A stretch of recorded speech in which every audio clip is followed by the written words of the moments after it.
Ayush, what are you eating? Can you tell us? Pasta. Pasta. So we are at this place called Little Italy, and it Tomato seems like sauce, especially in Little Italy. what is the food? If you don't say it, is that very less spicy. That is for me.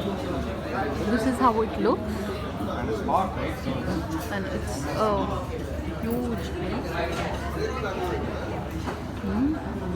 okay, among all the Italian, I like Little Italy. And what dish is this?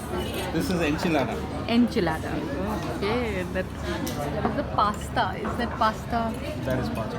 Pasta. Yeah, I mean, that's what it's just for it to feature in the thing. Yeah. So this is how the pasta looks.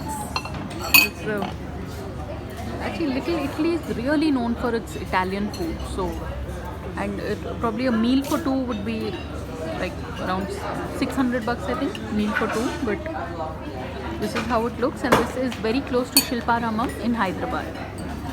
So on that note, thanks for watching, and please subscribe. Ayush, do you like this place? It's one of his favorite restaurants. Thank you, Ayush.